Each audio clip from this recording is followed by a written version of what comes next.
अस्सलामुअलैकुम वरहमतुल्लाहि वबरकातुहु। अखोई ममांगी ओल्ड टेस्टामेंट की songs of Solomon chapter 5 verse number 10 to 16 दगी अल्लाह के रसूल मोहम्मद सल्लल्लाहु अलैहि वसल्लम की पेशिंगुई प्रोफेसी तुंग लाकने हैं तक पिरंबदी मखा चत्रपोइना ngasi ओल्ड टेस्टामेंट की सरुक अदी मखा चत्र ओल्ड टेस्टामेंट की सरुक प्रोफेट दानियल मदुदी अमुक येंगसी प्रोफेट दानियल ना पिरंबा प्रोफेसी खासा अमुक येंगबिसी मदु आई पाथजरके प्रोफेट दानियल की वर्स सिंग अदु पाथजरिंगदा प्रोफेट दानियल की लाइरिक ओल्ड टेस्टामेंट की दा यावरिबा प्रोफेट दानियल असी इजराइल की मजा सिंग थाकिबा नबियन ममिंगनी दानियल हैरसे दानियल नबी दानियल की लाइरिक अनिसुबा पंदुक्ता असुमने इरी बेबीलोन की निंगथौ नेबुचडनेजर कौबना मंगम मंकी मधु माना थुनमक कौथोखिरम्मे अदुना महाना महाकी लेबाक लेबाकता लेबा आई असिंग मखै कौखटलम्मी अमसुंग महाकना मंकी मंग अदु अर्थगलुनिना कनागुमना ताकपु ngamlabadi mangona ta'u haina hairammi kanagumba khang ahiba amatana mangon takpु ngamkhide nabi daniel na allahu khurumjaduna ningthau na mangki mangadu arthagaloina khang mangamki mangadu nabi daniel na asumna tawna mangadu ki phaladu libiki हाइबदु पथौजरके अखोगी book of Daniel chapter number 2 verse number 31 to 35 असिनी हे निंगथौ इबुंगोना अचौबा मूर्ति अमा उबिखि अचौबा मूर्ति असिना इरंग लंगना सना मंगदा लेपखि अमसुंग मागी मवोंग अदु अकीबगी मसकनी मूर्ति असिगी मकोक्ति सना अहिंगबनी मथबाक अमसुंग मपाम्बोम सिंग लुपानी मपुक अमसुंग मफाइगन सिंग पृथ्राइनी खुजै सिंगना योटनी मखोंगना योट अमसुंग लेखोमना तंखाई ओय इबुंगोन मदुबु उबिखि नुंग अमसुंग खुद इचंग चंगना कक्थटपा फाउबा मदुना मूर्ति अदुबु फुगाइदुना योट अमसुंग लेखोंबु तंखाई सेंबा मखोंग अदो मचेत थुगाइखि अदुदगी योट अदु लेखोम अदु पिथ्राइ अदु लुपा अदु अमसुंग सना अदु मचेत थोकना काइखि अदुना कालेन थागी लौ याइफमदा ताबक फौजोम फौहामगुम ओइखि अदुगा नुंसितना मखोगी हुमदोकपिखिरम्मी मखोगी लाइफम लेरमदे अमसुंग मूर्ति अदुबु फुगाइखिबा नुंग अदु अचौबा चिंग अमा खंगोई ओइरखि अदुना पृथ्वी असे पिक थनखि मसिनी book of Daniel chapter number 2 verse number 31 अमसुंग 35 ता लीरिबा मंगदो अद प्रोफेट डैनियल ना मंगदो लीदुना तहल मतुंगा हाइबा मंगसी फलदु लीर तहल मतुंगा हजकी हाइबा हजि पनखिबसे हजि जैनो हजि हाइखिबसे असिनी मंगसी अद मसिगी अर्थ अदु संदोना सुना निंथौ अदु माना हाइखिबा क्रमन हाइखि हे निंथौ इबुंगोदि निंथौ सिंगी निंथौनी मरमदि स्वर्गदे लेबा ईश्वरना इबुंगोदा लेबाक शक्ति पांगल अमसुंग इज्जत पिनरी अदुगा मीगी मसासिंगना लेबा मफम खुदिमक्ता लमहांगदा लेबा सासिंग अमसुंग अत्यादा ले पाइबु चेकसिंग इबुंगोगी सना खुत्ता सिन्नबी अमसुंग इबुंगोना मखोई लोइनमकी मथक्ता लेंगाकपु ओहेनबी सनागी कोक अदो इबुंगोनी अमसुंग इबुंगोगी मतुंगदा अतोपा समस्या हाइतारे समझया हिंदी नि अने मैथिलों करी है खुनाई है लेबाक है इबुंगोदगी हंथबा अमा थोरक्कनी अदुगा अहुम सुब पिथाई समझया अमना पृथ्वी अपुंबगी मथक्ता पानगनी अदुगा मरी सुब समझया योदगुम मपांगल कनगनी योदना तै पोतसिंगबुम मचेत मचेत थुगाइबगुम अमसुंग लाक हटपगुम मसिनम पुनमपु काइहनगनी अमसुंग सोहनबिगनी सोक पनहनगनेबको अदुगी मतुंगदा इबुंगोना उकिबा खोंबाक अमसुंग खोंसासिंग चफु सानबगी लेखोम अमसुंग योटकी तंखाई तंखाई यानसिनदुना साबदुना ताकपदि समझया अदु मचेत मचेत खाइदोकनी तगिबसुंग मदुदा योटकी मपांगल लेगनी करिनो हाइबु इबुंगोना उकी योट अमसुंग अरुबा लेखोम यानसिननबा अदुना खोंसासिंग अदु खरना योट अमसुंग खरना लेखोम ओइबे मरमना समझया अदु सरुक खरना मपांगल कनगनी अमसुंग सरुक खरना काइगनी अदुगा इबुंगोना योट अमसुंग अरुबा लेखोम यानसिननबा उखिबा मरमना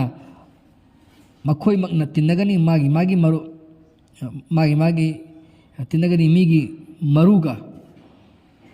तौगिबसुंग मखोय अमगा नपसिनरोय योटका लेखोमगा तिनदबगुम अदुगा निंथौसिंग असिना पालें मतमदा स्वर्गगी ईश्वरना समझया अमा लिंखलकनी अदु कैदोंगैदसु मांगबो लेरोय अदुगा समझया अदु मियतोपा अतैदा चलहलोय तौगिबसुंग मदु समझया मयाम असिबु मचेत मचेत थुगाइदुना मंगहनगनी अमसुंग मदु मतम चुप्पल लोंबो लेतना अदुम लेरगनी करिदनो हाइबबु इबुंगोना उबिखी मदुदी नुंग अदु खुद इचंग चंगदना चिंजाउदगी कथतखी अदुना मदुगी मचेत मचेत थुगाइगनी योट अदु पिथाई अदु लेखोम अदु लुपा अदु अमसुंग सना अदु अचौबा ईश्वरना तुंगद थोलकलगदबा पुनमक इनिंग थौबु हंगनबिरे अदुना मंग अदु सोइद्रबनी अमसुंग मंग अदुगी अर्थ संदोकना ताकलिबा असिसु सोइद्रबनी असुमना नबी दानियल की वांगांग की मतुंगिना सनागी कोक अदो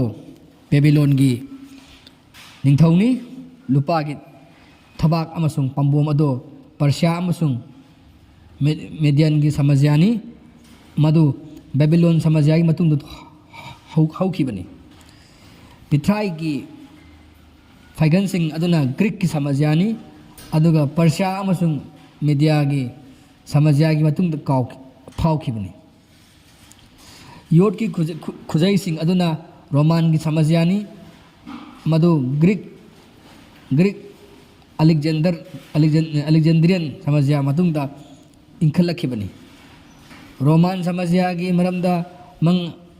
असिना मकसु हाइरी करियना मूर्ति अदुगी मखोंद योट अमसुंग लेखोमन ओय सिनी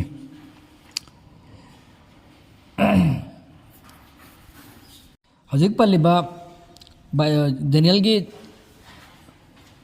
Daniel book of Daniel the paliba mang chapter 2 gi verse number 31 35 ta high thakriba aduga malina ba akogi mang adugi Paul haidi mang adugi interpretation sandong ta padu dan panbigra matungda masigi description ase asidi tarang na khoin ubang ngamle madudi murti adugi khuzai sing yot ki oiba maramna strong power masak khanghan bani haibadi roman samasya European part pu takpani amasung jati amata oiba haibani aduga makhong di yot ki saruk khara amasung lekhong ki saruk khara oi haibagi arthadi European power na Asian saruk khara joy tawsan gani hayan takpani aduna Roman samasya si imperial power oiba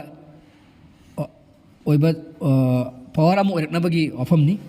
imperial power hadi achobrin thoglibak oirabadi magi makha ponba lebak yamna leigani akan athau ai asing basu over power oiraknaba honagani khonggilan mising masing thingamdana leigani amasung lan thum su marang kaina paisingani aduga प्रजा मयांगी मरक्ता पुक्चेन तिनदबा यौसलक्तुना लेबाकी अकाइबा खाइदोपा हनबा सोंधन मसिनसु थोरकपा याय mang asing tasing takle madudi mangjiningai da roman samajia jam afauba oyam lagasu mamai thangda chopna loisan gani mang asi aroi bada asumna makko famam pankhei karina ibungwana muti adubu ubiki nung amasung khut changduna kakthatpa phauba aduga maduna murti adubu fugai duna yot amasung laikhomna tangkai siamba makhong adu machet thugai khi aduga yot adu laikhom adu pithai adu lupa adu among sana adu machet thokna kai khi aduna kalen tha gi lo lai yaifam da taba phaujum phauham gum oikhi aduga nungsitna makhoibu humdok khirammi makhoi gi leifam leramde amasung murti adubu fugai ki ba nung ado achauba ching amo irki aduna prithibhi ase pikhan ke ba mangdu uriba nung ase nungjam natte ang pu phangna tujum nipai na ba power le ba nung ni world gi power pu namakpu sudat khiba ningthau sing khoigau na khiba akan athauba singbu chinthom thom khiba amasung auba atabo khuding makna thak nikna khiba nungni old amasung new testament gi larik sing da hanna kayarak pankhaba nungni prophet daniel gi pesingui da yarbu nung asimak khogi nabi isaiah gi lek su yauri isaiah gi khogi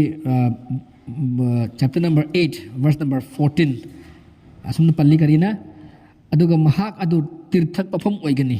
haidi tirtha haibani khoina has english tagana pilgrimage ke pham oigani tawgi busung khudi thifam nungni amasung israel gi imung ani gi pukning langtak na hanba nung matumni takna ba kaptreng ni amasung phana ba lang ni jerusalem de leba missing gi damakta masi khoi mamangi de khoi nei nakhre si matangda adem ko so book of Isaiah gi chapter number 8 ki verse number 15 da mutun palli kaina aduga makhoi gi marakta ayamba khudi thigani amasung tugani amasung kaigani amasung lang thugani amasung phajin gani adudagi sen makhoi gi Matthew na nung asi gi maramda sum hairi ne new testament bible gi Matthew chapter number 21 verse number 44 da amasung nung asi gi mathakta tuba mahak ado machet kai gani tawgi musang masina mathakta taba kanagumba ado ufungum toigani prophet david na amukasu asumna hai david sikoi dawutuni david ki kai hai tare book of psalm chapter number 117 verse number 22 to 23 da yum saba sing channadaba nung adumakna sipsek ki mapi ohelammi masi prabhuna tawbani amasung masi aikhoi gi mittadi angakpani aduna rabdi nung asi kanano kanabo dibno jesus christ masaladi pesingoida hariba nung asi mahak magnati machani pa adu bo hat krab matung do lakada mi amani haina ipong phongdok piramki lauthuramki jesus christ adi masi pesingoi si apply to bi adre maramdi Matthew chapter number 21 verse number 42 to hari verse number 42 to kain hari Jesus Christ ma khoi na hai Jesus Christ ma khoi da hai yum saba sing na chanada banung adu makna chithye ki mapi ohelame masi prabhu na tawbani amasu masi aikhoi gi mittu di angak pani haiba na khoi na shastra da pa ki da bra na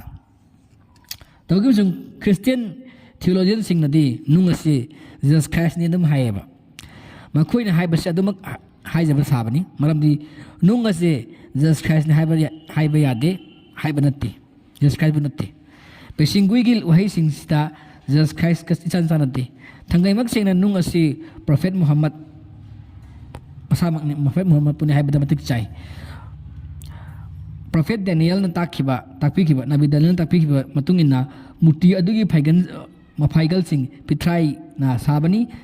ꯈꯨꯖꯩꯁꯤꯡꯅ ꯌꯣꯠꯅ ꯁꯥꯕꯅꯤ ꯑꯃꯁꯨꯡ ꯃꯈꯣꯡꯅ ꯌꯣꯠ ꯑꯃꯁꯨꯡ ꯂꯩꯈꯣꯝꯅ ꯁꯥꯕꯅꯤ ꯇꯧꯈꯤꯕꯁꯨ ꯅꯨꯡ ꯑꯃꯁꯨꯡ ꯃꯨꯔꯇꯤ ꯑꯗꯨꯕꯨ ꯃꯈꯣꯡꯗ ꯊꯣꯝꯒꯥꯏꯈꯤꯕꯅꯤ ꯍꯥꯏꯕ ꯃꯐꯝ ꯑꯁꯦ ꯍꯤꯁꯇ꯭ꯔꯤꯒꯤ ꯁ꯭ꯇꯨꯗꯦꯟ ꯏꯇꯤꯍꯥꯁꯀꯔꯁꯤꯡ ꯃꯈꯣꯏ ꯈꯨꯗꯤꯡꯃꯛꯅ ꯈꯪꯉꯤ ꯃꯗꯨꯗꯤ ꯕꯦꯕꯤꯂꯣꯟꯒꯤ ꯁꯃꯥꯖ꯭ꯌ ꯑꯁꯤ ꯍꯦꯛ ꯃꯊꯪꯗ ꯂꯥꯛꯈꯤꯕ ꯁꯃꯥꯖ꯭ꯌ ꯄꯔꯁꯤꯌꯥ ꯑꯃꯁꯨꯡ ꯃꯦꯗꯤꯌꯟꯁꯤꯡ ꯑꯃꯁꯨꯡ ꯄꯔꯁꯤꯌꯥ ꯑꯃꯁꯨꯡ ꯃꯦꯗꯤꯌꯟ ꯄꯋꯥꯔꯕꯨ ꯑꯂꯦꯛꯖꯦꯟꯗꯔꯅ ꯂꯣꯏꯁꯤꯟꯈꯤ ꯑꯃꯨꯛ ꯑꯂꯦꯛꯖꯦꯟꯗꯔꯕꯨ ꯅꯝꯊꯈꯤꯕꯗꯤ ꯔꯣꯃꯥꯟꯁꯤꯡꯅꯤ ꯔꯣꯃꯥꯟ ꯑꯝꯄꯥꯌꯔꯅꯤ ꯃꯈꯣꯏꯅ ꯅꯣꯡꯄꯣꯛꯂꯣꯝꯗ ꯀꯣꯟꯁꯇꯦꯟꯇꯤꯅꯣꯄꯜ ꯄꯋꯥꯔ ꯂꯤꯡꯈꯠꯇꯨꯅ ꯑꯆꯧꯕ ꯌꯨꯔꯣꯞ ꯑꯦꯁꯤꯌꯥꯇꯤꯛ ꯁꯃꯥꯖꯒꯤ ꯑꯣꯏꯕ ꯖꯥꯇ꯭ꯔꯥ ꯑꯃ ꯍꯨꯟꯈꯤ ꯑꯦꯁꯤꯌꯥꯇꯤꯛ ꯔꯣꯃꯥꯟ ꯁꯃꯥꯖ꯭ꯌ ꯑꯁꯤ ꯃꯥꯏꯊꯤꯕ ꯄꯤꯗꯨꯅ ꯃꯥꯡꯍꯟꯈꯤ ꯄ꯭ꯔꯣꯐꯦꯠ ꯃꯨꯍꯝꯃꯗ ꯑꯃꯁꯨꯡ ꯃꯍꯥꯛꯀꯤ ꯇꯤꯟꯅꯕ ꯃꯔꯨꯞꯁꯤꯡꯅ ꯄ꯭ꯔꯣꯐꯦꯠ ꯃꯨꯍꯝꯃꯗꯅ ꯄꯥꯎ ꯑꯃ ꯐꯪꯂꯝꯃꯤ ꯃꯗꯨꯗꯤ ꯔꯣꯃꯥꯟ ꯂꯥꯟꯃꯤꯁꯤꯡꯅ ꯃꯨꯁꯂꯤꯝꯁꯤꯡꯕꯨ ꯂꯥꯛꯁꯤꯟꯅꯕ ꯈꯨꯖꯤꯟ ꯊꯧꯔꯥꯡ ꯇꯧꯔꯝꯃꯤ ꯑꯗꯨꯕꯨ ꯄ꯭ꯔꯣꯐꯦꯠ ꯃꯨꯍꯝꯃꯗꯅ ꯂꯨꯆꯤꯡꯗꯨꯅ 7ꯁꯨꯕ ꯍꯤꯖ꯭ꯔꯤꯗ ꯈ꯭ꯔꯤꯁꯇꯒꯤ ꯁꯣꯛ 661ꯒꯤ ꯏꯪꯒꯤ ꯁꯦꯔꯤꯌꯟ ꯕꯣꯔꯗꯔꯗ ꯃꯨꯁꯂꯤꯝ ꯂꯥꯟꯃꯤ ꯇꯦꯡꯒꯣꯜ ꯑꯃ ꯊꯣꯝꯖꯤꯟꯈꯤ ꯇꯧꯈꯤꯕꯁꯨꯡ ꯔꯣꯃꯥꯟ ꯂꯥꯟꯃꯤꯁꯤꯡ ꯃꯐꯝ ꯑꯗꯨꯗ ꯂꯩꯔꯝꯗꯕꯗꯒꯤ ꯑꯗꯨꯝ ꯍꯜꯂꯛꯈꯤ ꯑꯆꯧꯕ ꯂꯥꯟ ꯊꯦꯡꯅꯔꯝꯗ꯭ꯔꯕꯁꯨ ꯕꯣꯔꯗꯔ ꯑꯦꯂꯥꯀꯥꯗ ꯃꯨꯁꯂꯤꯝꯁꯤꯡꯅ ꯔꯣꯃꯥꯟꯁꯤꯡꯒ ꯆꯥꯡ ꯌꯦꯡꯅꯕ ꯇꯥꯟ ꯆꯥꯕꯗ ꯂꯥꯟ ꯇꯥꯗꯨꯅ ꯂꯨꯠ ꯄꯥꯠ ꯇꯧꯕ ꯃꯔꯛꯇ ꯇꯣꯏꯅ ꯊꯣꯛꯂꯝꯃꯤ ꯄ꯭ꯔꯣꯐꯦꯠ ꯂꯩꯈꯤꯗ꯭ꯔꯕ ꯃꯇꯨꯡꯗ ꯑꯔꯕꯀꯤ ꯗꯦꯁꯇ ꯑꯐꯥꯎꯕ ꯍꯦꯔꯣ ꯀꯌꯥ ꯄꯣꯛꯈꯤ ꯑꯗꯨꯅ ꯑꯍꯥꯟꯕ ꯈꯂꯤꯐꯥ ꯑꯕꯨ ꯕꯀꯔ ꯃꯇꯝꯗ ꯔꯣꯃꯥꯟꯁꯤꯡꯒ ꯆꯞ ꯆꯥꯕ ꯂꯥꯟ ꯁꯣꯛꯅꯕ ꯍꯧꯈ꯭ꯔꯦ ꯂꯥꯟ ꯑꯗꯨꯒꯤ ꯑꯁꯨꯝ ꯊꯦꯡꯅꯔꯛꯄꯒꯤ ꯑꯅꯤꯁꯨꯕ ꯈꯂꯤꯐꯥ ꯎꯃꯔꯒꯤ ꯃꯇꯝꯗ ꯑꯦꯁꯤꯌꯥꯇꯤꯛ ꯔꯣꯃꯥꯟ ꯑꯦꯝꯄꯥꯌꯔꯕꯨ ꯃꯥꯏꯊꯤꯕ ꯄꯤꯈꯤ ꯑꯒꯁꯀꯤ ꯇꯥꯔꯤꯛ 30 ꯁꯣꯛ 636 ꯏꯪꯗ ꯃꯨꯁꯂꯤꯝꯁꯤꯡꯒꯤ ꯃꯈꯨꯠꯇ ꯁꯦꯔꯤꯌꯥ ꯂꯧꯈꯤꯕꯗ ꯅꯤꯡꯊꯧ ꯍꯦꯔꯥꯀ꯭ꯂꯤꯌꯁ ꯔꯣꯃꯥꯟ ꯑꯦꯝꯄꯥꯌꯔꯒꯤ ꯅꯤꯡꯊꯧ ꯍꯦꯔꯥꯀ꯭ꯂꯤꯌꯁꯅ ꯕꯤꯗꯥꯏ ꯇꯧꯕꯒꯤ ꯋꯥꯍꯩ ꯑꯁꯨꯝꯅ ꯍꯥꯏꯈꯤ ꯐꯦꯔꯋꯦꯜ ꯑꯅ farewell O Syria and what an excellent country this is for the enemy ꯑꯅ The History of the Arab by Philip K. Hittiti page number 152 ꯌꯥꯎꯕꯅꯤ ꯑꯗꯨꯒ Persian Empire ꯁꯨ ꯌꯥꯝꯅ ꯊꯨꯅ ꯃꯨꯁꯂꯤꯝꯁꯤꯡꯅ ꯂꯥꯛꯁꯤꯟꯈꯤ ꯃꯇꯧ ꯑꯁꯨꯝꯅ ꯋꯥꯔꯜꯗ ꯐꯥꯎꯔꯝꯕ ꯑꯆꯧꯕ ꯄꯋꯥꯔ ꯑꯅꯤ ꯔꯣꯃꯥꯟ ꯑꯝꯄꯥꯌꯔ ꯑꯃꯁꯨꯡ ꯄꯔꯁꯤꯌꯟ ꯑꯝꯄꯥꯌꯔ ꯄꯨꯡꯃꯥꯡ ꯃꯥꯡꯍꯟꯈꯤ ꯅꯠꯇ꯭ꯔꯒ ꯃꯌꯦꯡ ꯈꯪꯇꯥ ꯇꯥꯍꯟꯈꯤ ꯃꯨꯁꯂꯤꯝꯁꯤꯡꯒꯤ ꯈꯨꯠꯇ ꯔꯣꯝ ꯑꯃꯁꯨꯡ ꯏꯔꯥꯟ ꯑꯅꯤꯃꯛ ꯆꯞꯈꯥꯏꯔꯕ ꯃꯇꯨꯡꯗ ꯌꯣꯠ ꯑꯗꯣ ꯂꯩꯈꯣꯝ ꯑꯗꯣ ꯄꯤꯊ꯭ꯔꯥꯏ ꯑꯗꯣ ꯂꯨꯄꯥ ꯑꯗꯣ ꯑꯃꯁꯨꯡ ꯁꯅꯥ ꯑꯗꯣ ꯃꯆꯦꯠ ꯊꯣꯛꯅ ꯀꯥꯏꯈꯤ ꯑꯗꯨꯒ ꯀꯥꯂꯦꯟ ꯊꯥꯒꯤ ꯂꯧ ꯂꯩꯐꯝꯗ ꯇꯥꯕ ꯐꯧꯖꯨꯝ ꯐꯧꯍꯥꯝꯒꯨꯝ ꯑꯣꯏꯈꯤ ꯄ꯭ꯔꯣꯐꯦꯠ ꯗꯥꯅꯤꯌꯦꯜꯅ ꯃꯪ ꯑꯃꯁꯨꯡ ꯃꯪꯒꯤ ꯑꯔꯊ ꯁꯟꯗꯣꯛꯅ ꯇꯥꯛꯈꯤꯕ ꯑꯗꯣ ꯄꯨꯝꯆꯨꯝ ꯆꯨꯝꯈ꯭ꯔꯦ ꯃꯨꯁꯂꯤꯝꯁꯤꯡꯒꯤ ꯏꯔꯥꯗ ꯍꯧꯖꯤꯛ ꯄꯦꯁꯤꯡꯒꯨꯏ ꯑꯁꯤꯒꯤ ꯅꯨꯡ ꯑꯁꯤꯕꯨ ꯖꯤꯁꯁ ꯈ꯭ꯔꯥꯏꯁꯅꯤ ꯍꯥꯏꯈꯤꯒꯦ ꯍꯥꯏꯔꯤꯕ꯭ꯔꯥ ꯈ꯭ꯔꯤꯁꯇꯤꯌꯟ ꯊꯤꯑꯣꯂꯣꯖꯤꯌꯟꯁꯤꯡꯅ ꯖꯤꯁꯁ ꯈ꯭ꯔꯥꯏꯁꯄꯨ ꯔꯣꯃꯥꯟ ꯑꯦꯝꯄꯥꯌꯔꯒꯤ ꯃꯇꯝꯗ ꯐꯥꯎꯔꯛꯈꯤꯕ꯭ꯔꯥ ꯅꯠꯇꯦ ꯖꯤꯁꯁ ꯈ꯭ꯔꯥꯏꯁ ꯅꯠꯇ꯭ꯔꯒ ꯃꯍꯥꯛꯀꯤ ꯇꯤꯟꯅꯕ ꯃꯔꯨꯞꯁꯤꯡꯅ ꯏꯁꯇꯔꯟ ꯔꯣꯃꯥꯟꯁꯤꯡꯒꯤ ꯊꯦꯡꯅꯈꯤꯕ꯭ꯔꯥ ꯊꯦꯡꯅꯈꯤꯕ ꯅꯠꯇꯦ ꯖꯤꯁꯁ ꯈ꯭ꯔꯥꯏꯁꯇꯤ ꯏꯁꯇꯔꯟ ꯔꯣꯃꯥꯟꯁꯤꯡꯒꯤ ꯃꯃꯥꯡ ꯆꯍꯤ ꯀꯌꯥꯗ ꯍꯧꯔꯛꯈꯤꯕꯅꯤ ꯏꯁꯇꯔꯟ ꯔꯣꯃꯥꯟꯁꯤꯡꯕꯨ ꯇꯛꯈꯥꯏꯈꯤꯕ ꯃꯤ ꯑꯗꯨꯗ ꯄꯦꯁꯤꯡꯒꯨꯏ ꯑꯁꯤ ꯊꯨꯡꯈ꯭ꯔꯕ꯭ꯔꯅꯦ ꯊꯨꯡꯗꯦ ꯃꯔꯝ ꯑꯗꯨꯅ ꯄꯦꯁꯤꯡꯒꯨꯏ ꯑꯁꯤ ꯄ꯭ꯔꯣꯐꯦꯠ ꯃꯨꯍꯝꯃꯗ ꯑꯃꯁꯨꯡ ꯃꯍꯥꯛꯀꯤ ꯃꯇꯨꯡ ꯏꯟꯕꯁꯤꯡꯗ ꯄꯨꯂꯞ ꯊꯨꯡꯈ꯭ꯔꯕꯅꯤ ꯑꯇꯩ ꯀꯅꯥꯝꯇꯕꯨ ꯅꯠꯇꯦ ꯃꯁꯤ ꯄ꯭ꯔꯣꯐꯦꯠ ꯃꯨꯍꯝꯃꯗ ꯁꯜꯂꯜꯂꯥꯍꯨ ꯑꯂꯩꯍꯤ ꯋꯁꯜꯂꯝꯗ ꯑꯦꯄ꯭ꯂꯥꯏ ꯇꯧꯒꯗꯕꯅꯤ ꯄ꯭ꯔꯣꯐꯦꯠ ꯗꯥꯅꯤꯌꯦꯜꯅ ꯍꯥꯏꯔꯤꯕ ꯑꯁꯤ ꯄ꯭ꯔꯣꯐꯦꯠ ꯃꯨꯍꯝꯃꯗꯄꯨꯅꯤ ꯑꯗꯨꯒ ꯃꯪꯈ꯭ꯔꯤꯕ ꯅꯦꯕꯨꯆꯠ ꯅꯤꯡꯊꯧꯅ ꯃꯪꯈ꯭ꯔꯤꯕ ꯃꯪ ꯑꯁꯦ ꯂꯥꯛꯀꯗꯧꯔꯤꯕ ꯏꯁꯂꯥꯝ ꯙꯔꯃ ꯑꯁꯤꯒꯤ ꯄꯦꯁꯤꯡꯒꯨꯏꯅꯤ ꯃꯨꯔꯇꯤ ꯑꯗꯨꯕꯨ ꯐꯨꯒꯥꯏꯈꯤꯕ ꯅꯨꯡ ꯑꯗꯨꯕꯨ ꯑꯆꯧꯕ ꯅꯨꯆꯤꯡ ꯑꯃ ꯑꯣꯏꯔꯛꯈꯤ ꯑꯗꯨꯅ ꯄ꯭ꯔꯤꯊꯤꯕꯤ ꯑꯁꯦ ꯄꯤꯛ ꯊꯟꯈꯤ ꯍꯥꯏꯕꯗꯤ ꯄ꯭ꯔꯣꯐꯦꯠ ꯃꯨꯍꯝꯃꯗꯅ ꯃꯔꯨ ꯍꯨꯜꯂꯝꯕ ꯃꯨꯁꯂꯤꯝ ꯖꯥꯇꯤ ꯋꯥꯔꯜ ꯑꯆꯧꯕ ꯄꯋꯥꯔ ꯖꯥꯇꯤ ꯑꯃ ꯑꯣꯏꯈꯠꯂꯛꯇꯨꯅ ꯋꯥꯔꯜ ꯑꯁꯤ ꯃꯨꯁꯂꯤꯝꯅ ꯁꯨꯞꯆꯤꯟꯈꯤ ꯑꯃꯁꯨꯡ ꯃꯅꯤꯡ ꯇꯧꯅ ꯄꯥꯟꯈꯤ ꯍꯥꯏꯅ ꯇꯥꯛꯄꯅꯤ ꯑꯗꯨꯒ ꯄ꯭ꯔꯣꯐꯦꯠ ꯗꯦꯕꯤꯠꯅ ꯍꯥꯏꯔꯝꯕ ꯅꯪꯅ ꯅꯈꯣꯏꯕꯨ ꯊꯨꯒꯥꯏꯒꯅꯤ ꯌꯣꯠꯀꯤ ꯁꯥꯒꯩ ꯑꯃꯅ मखोइबु लंगनु थुगाइगनी मचेत मचेत थोकना चफू साबगी चफू थुगाइबगुमना सुमना पल्ली कायाविसी बुक ऑफ साम chapter 2 verse number 9 असिसु prophet Muhammad ता पुलप थुंग्रबनी पेसिंगवेसी अप्लाई तौबदा मतिक चारबनी Jesus Christ की मतुंगदा prophet ओरिजिनल समाजिया अमा नेशन अमा लोनना लिंखत खिबदी थंगै मक्सिंगना मुहम्मद सल्लल्लाहु अलैहि वसल्लम नि अत्ति कनाम तो नत्ते अरोय बदाइना पंजनिंग बदी खोगी हिस्ट्री सुनो लई अल हज Qasim al-Jarazaboy page number 233 da yangu its great nation of the world has had its golden age. Athens and her Periclean era, Rome had her Augustine era, so too had the Islamic world its epoch of glory. Adune asagi ojigi pan kiba ekogi prophet Daniel na pesingwi pi khibasi पसी prophet Mohammad ने help चाबे कोई ना जो फंडो करे मान Jesus Christ में से अप्लाई तो भी याद है कई गुमर जीसस क्राइस्ट अप्लाई तो भी याद है बसु मतिक चाबे प्रमाण उठ करे अदर प्रोफेट मोहम्मद तम नत्ते है ताकि मसी पेसिंग कुछ अनफुलफिल और अगर नहीं रखनी अदर वसी हम लगा सु उदारोई Eastern Roman Empire the Persian Empire की मतम लोई करे अदर ना बाइबल पीर प्रोफेसी ऐसे प्रोफेट मोहम्मद नत्ता ताकि मसी अनफुलफिल प्रोफेसी और अगर अनफुलफिल होता है बाइबल लाग दौरनी अदर ना तीर्थ चटपे मतंग पल्लीबदुसु पृथ्वी तीर्थ चटपे लेबा अचौब मोइना वर्ल्ड लेबसी इस्लाम असी सासिना सखीनी हसतपा मकान चलेबसी वर्ल्ड पुमना सही खुदिंग उरीबसे कंट्री काय ला थोंजिले मफम अमदा मसी मसिना सखीनी अदना मतंग असिना ngasi ओल्ड टेस्टामेंट सरक दानियल की प्रोफेसी असी मसंग असी मतंग